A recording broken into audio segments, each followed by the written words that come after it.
Let's stop calling it the big, beautiful budget bill. Let's start calling it what it is. It's going to decimate red states and middle class and lower middle class and poor voters who voted for Donald Trump.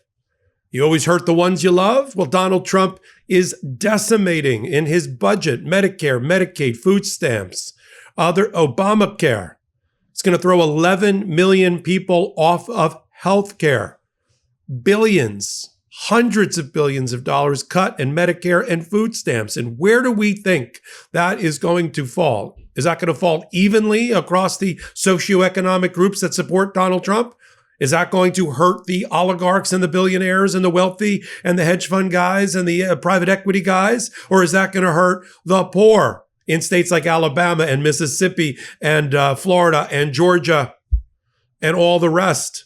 And yet Donald Trump tries to give himself political cover because he pushes cultural issues to try to get people to cling to him despite the fact that he's cutting their social safety nets. I'm Michael Popok. You're on Legal AF. You always hurt the ones you love. He's decimating his own voter base, and they need to wake up, and we need to wake them up in time for the midterms. New reporting that said the economy has contracted double the expectation of economists. That's a bad thing. The economy contracted 0.5%. Economists thought it was going to contract 0.2%. I'm not a math major. I'm not an economist, but 0.5 is more than double 0.2%. That's the economy. Now, let's look at the budget bill. Buried within the budget bill, maybe because it's complicated, maybe because people aren't talking enough about it. Let's talk more about it. Is that the wrong people are being hurt by this bill. Medicare will lose. Medicare used to be the third rail in politics. No politician would touch it. It would be political suicide. Not to the MAGA. To the MAGA, we're going to get rid of $800 billion worth of Medicare. When Donald Trump is challenged on it, he says, I'm just getting rid of fraud and abuse. That's a lie. He's cut through the fraud and abuse, which is a very small percentage. He's cut through the flesh. He's cut through the muscle. He's now cut through the bone. $800 billion in Medicare. 11 million, listen to this number, 11 million Americans, many of them voters, many of them who voted for Donald Trump, are going to be thrown off the healthcare rolls based on the new budget. That's based on new requirements and new restrictions on Obamacare and the marketplace.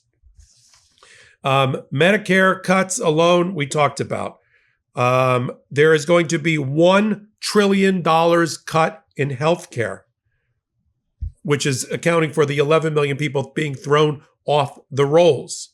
When you slash the benefits, federal benefits, an additional $100 billion, you add to it large tax cuts for the wealthy, more than $5 trillion being added to the national debt. See, some people might be saying, well, we got to tighten our belt. You know, if he's cutting $800 billion here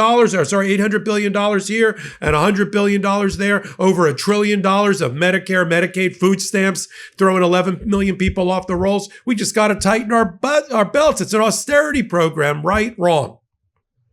The national debt goes up by $5 trillion based on Donald Trump reallocation, because you can look at policy by how money is spent. You can see agenda by how money is spent in a budget. So the budget is a deficit buster because he's reallocating money to his pet projects and to his oligarchs and to tax cuts. The national debt is so large and now heaped on at Donald Trump's new aspect of the national debt that before we can even spend $1 on American Social Security or safety or the safety net or foreign policy or anything, we have to bring in and pay out $1 trillion worth of debt service, interest on the debt, $1 trillion. It's larger than defense spending. It's larger than everything except Social Security. And that's the day one when we open for business. We got to first find $1 trillion in order to pay off on the debt. See, the debt has a terrible impact and a spiraling impact on national security and financial security. Why aren't people more up in arms about this? Because Donald Trump has been pushing transgender sports and every other speech he gives, he talks about transgender operations. The Republicans have always had to use wedge cultural issues in order to carry the vote. Back in the day, it was gays in the military, not transgender, gays in the military. Then it was gay marriage. Then it was transgender when people became more accepting of gay marriage, although gay marriage is under attack again as well. So he pushed the Christian right and pushed the buttons of ultra-cultural conservative people with these other issues. They always need a wedge issue to drive voters. The Republican Party is the party of scaring the crap out of you. It's the party of there is a boogeyman under your bed. There are multiple boogeymen under your bed. There's a transgender person who's a boogeyman under your bed. And they hope that will distract people. That's why we got to talk about it here. Distract people from what Donald Trump is doing, where his money is being allocated, what it means about policy. Just the numbers alone are staggering. Can you imagine if a Democrat proposed throwing 11 million people off healthcare? And I'm talking to you, the voters who are part of that 11 million that supported Donald Trump. That's okay with you? Medicare and Medicaid and food stamps have doubled in the last 2 decades because people's needs have doubled. While the wealthy got really wealthy and billionaires became almost trillionaires, the rest of the people were running in place or gurgling in place, almost underwater. That's why Obamacare in 2010 made sure that we got children health care, got people health care, the dignity of a social safety net. And it's not impacting the economy. Donald Trump's like, I got to lower taxes 3%, 5% to generate the economy, to gin up the economy. The economy, until Donald Trump got in, was doing fine. Stock market is back sort of where it needs to be.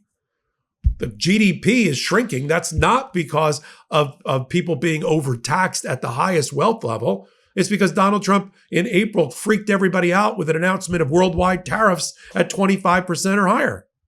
And so manufacturers started to store up and not sell, and the GDP shrunk. Yeah. But this people voting against their interests is mind-boggling. 11 million people off the voting rolls.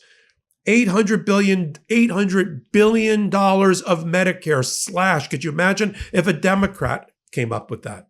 And that's why we've got to make the bastards pay. We got to throw the bastards out. Got to run them out on a rail.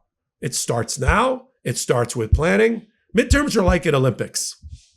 You can't just show up the day of the Olympics and hope that all the venues are built and all the food venues are there and the dormitories for the